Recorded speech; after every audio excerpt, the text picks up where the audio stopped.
আজকে আমরা যে টপিকটা নিয়ে আলোচনা করব সেটা হচ্ছে পোলার সমীকরণে প্রকাশ। খেয়াল করো, আমরা কার্তেশীয় স্থানাঙ্ক পোলার স্থানাঙ্ক নিয়ে আলোচনা করেছি। এখন কার্তেশীয় সমীকরণ আর পোলার সমীকরণ সম্পর্কে একটু ধারণা রাখতে হবে।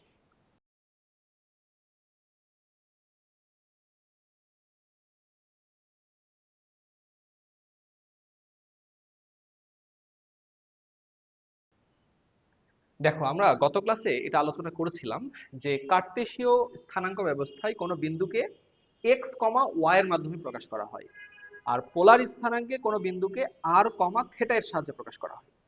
আর এখন আমরা যেটা বলছি সেটা হচ্ছে ওই কথাটাই, যে এক্স ওয়াই বিশিষ্ট সমীকরণটাই হলো কার্তেশীয় সমীকরণ।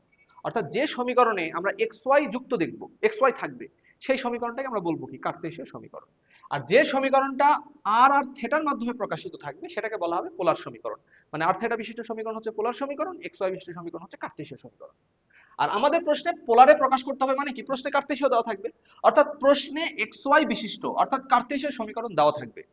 আর আমাদেরকে আর থেটা বিশিষ্ট সমীকরণ অর্থাৎ পোলার সমীকরণে সেটাকে প্রকাশ করতে হবে। ঠিক আছে? তো এই করার জন্য আমাদেরকে কিছু সূত্র জানতে হবে, যে সূত্রগুলো অলরেডি আমরা স্থানাঙ্ক ব্যবস্থায় করে ফেলেছি। সূত্রগুলো আমি একটু এক পলকে লিখে দিচ্ছি, সবাই খেয়াল করো। খেয়াল করো সূত্রগুলো, এই প্রত্যেকটা সূত্র আমরা এর আগে আলোচনা করেছি। সূত্র কি, x equal to r cos theta. তাহলে কোথাও x দেখলে তার বদলে আমরা আর কস থিটা লিখতে পারবো। y মানে আর সাইন থিটা, অর্থাৎ কোথাও আর সাইন থিটা দেখলে আমরা y লিখতে পারবো, বা y থাকলে আর সাইন থিটা লিখতে পারবো। আর x square plus y square মানে আর স্কয়ার, এটাও আমরা লিখতে পারবো। এটা কোথা থেকে এসেছে, ওই যে মডুলাস আর নির্ণয়ের সূত্র কি ছিল, root over x square plus y square, দুই পাশে বর্গ করে দিলে এই সূত্রটা চলে আসে। ওকে, তাহলে এই সূত্রগুলো আমরা অলরেডি জানি, শুধু এই সূত্রগুলো অ্যাপ্লাই করব, করে প্রশ্নে x y যুক্ত সমীকরণ থাকবে, আমরা আর থিটা বিশিষ্ট সমীকরণে সেটাকে প্রকাশ করে ফেলবো। খেয়াল করো প্রথম প্রশ্নটা কি বলছে। এক নাম্বার বলছে x square plus y square equal to a square. তা তোমরা আমাকে বলো তো, ওই যে সূত্র কি দেখেছি, x square plus y square বদলে কি লিখতে পারবো, আর স্কোয়ার।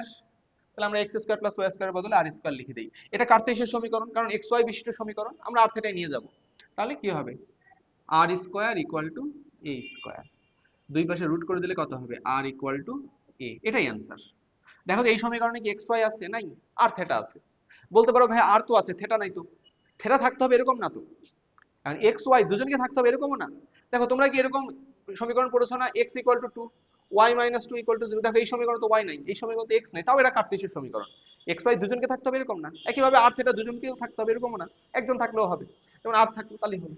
তাহলে এটা কি, এটাই শুধু পোলার সমীকরণ, কারণ এখানে এক্স ওয়াই নাই, আর থেটার মাধ্যমে আমরা এটাকে প্রকাশ করতে পেরেছি। এরপরে আসো দুই নাম্বারটা, কি বলছে, x square by a square plus y square by b square equal to 1।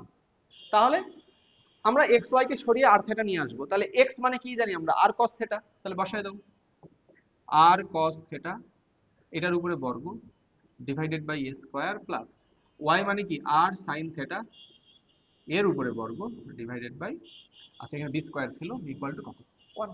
তা তোমরাই বলো কি দাঁড়াচ্ছে, r square cos square theta divided by a square plus r square sine square theta divided by b square equal to 1। শেষ, এটাই answer. দেখো এখানে x Y নাই, কি আছে, আর থেটা আছে। তবে এটাকে আরেকটু সাজালে ভালো লাগবে। হ্যাঁ, সবাই চায় একটু সাজগোজ করতে, সাজগোজ করলে সুন্দর লাগে, আমরা এটাকে একটু সাজায় রাখবো। তো সাজানোর জন্য লসাগু করতে পারো, লসাগু করে নিচেরটাকে ওই পাশে পাঠাইতে পারো। আমি লসাগু আর করবো না, লসাগু করার বয়স পার হয়ে গেছে আমাদের। আমরা যেটা করব, যে দুই পাশে এ স্কোয়ার বি স্কোয়ার দিয়ে গুণ করবো। তাহলে এখানে যখন এ স্কোয়ার বি স্কোয়ার দিয়ে গুণ করবো, এ স্কোয়ার স্কোয়ার কেটে যাবে, কি থাকবে, আর স্কোয়ার বি স্কোয়ার থাকবে, cos স্কয়ার থিটা। এখানে a স্কয়ার বি স্কয়ার দিয়ে করলে বি স্কয়ার কেটে যাবে, কি থাকবে, r square a square sin square theta.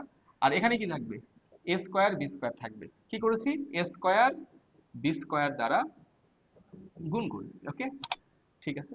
তাহলে এবারে একটু সাজাইতে পারো, এখানে যেটা সেটা আর স্কয়ার কমন নিতে পারো।